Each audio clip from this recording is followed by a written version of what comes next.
Good morning and welcome to Devotions today. In keeping with the HMC theme of thankfulness, during Lent, I would like to share a story and then a few thoughts. A wealthy man and his son loved to collect rare works of art. They had everything in their collection, from Picasso to Raphael. They would often sit together and admire these great works of art. When the Vietnam conflict broke out, the son went to war. He was very courageous and died in battle while rescuing another soldier. The father was notified and grieved deeply for his only son. About a month later, just before Christmas, there was a knock at the door, and a young man stood at the door with a large package in his hands. He said, "Sir, you don't know me, but I am the soldier for whom your son gave his life. He saved many lives that day, and he was carrying me to safety when a bullet struck him in the heart, and he died instantly. He often talked about you and your love for art." The young man held out this package. "I know this isn't much.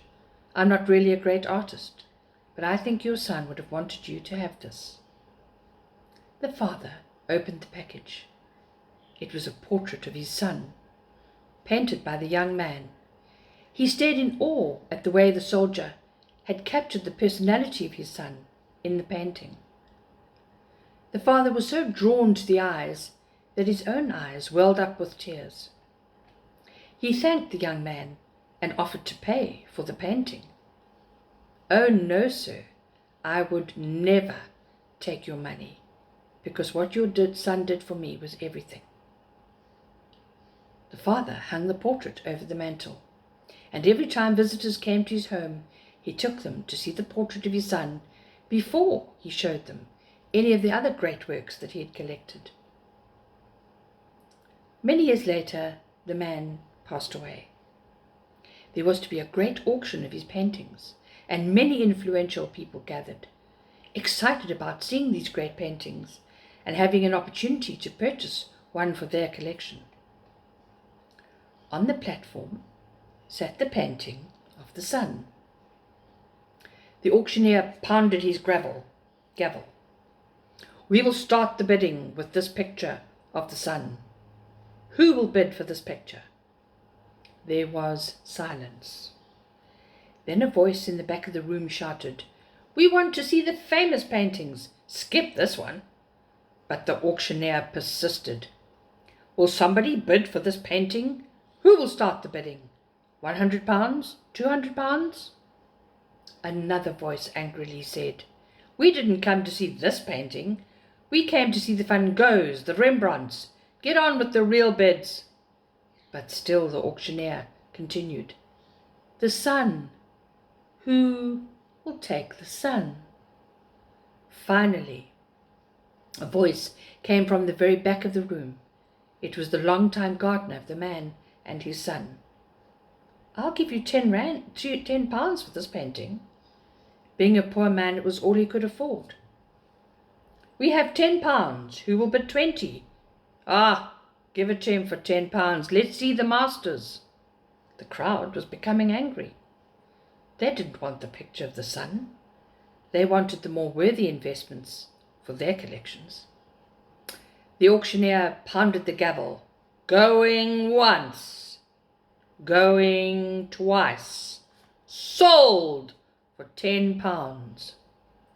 A man sitting on the second row shouted, "Now let's get on with the collection." The auctioneer laid down his gavel. "I'm sorry. The auction is over." "What about the paintings?" "I'm sorry. When I was called to conduct this auction, I was told of a secret stipulation in the will. I was not allowed to reveal that stipulation until this time. Only the painting of the sun would be auctioned. Whoever bought that painting would inherit the entire estate, including the paintings. The man who took the sun gets everything. God gave his Son over 2,000 years ago to die on the cross. And much like the auctioneer, his message today is, his urging today is, his asking today is, the Son. Who will take the Son? Are we able to stand before God on Judgment Day and remain unashamed? 2 Thessalonians 1:11 says, with this in mind, we constantly pray for you, that our God may make you worthy of his calling, and that by his power he may bring to fruition your every desire for goodness and your every deed prompted by faith. Do we serve him well and live each day worthy of the Son?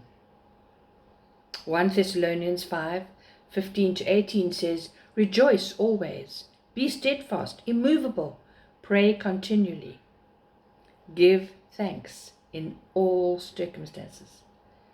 Give thanks in all circumstances, for this is God's will for you.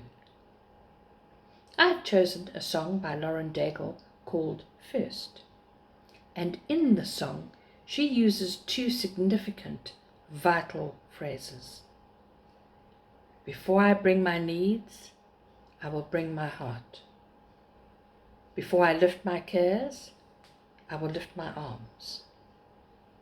Let's seek him this Lent, and let's know him this season. Have a lovely week.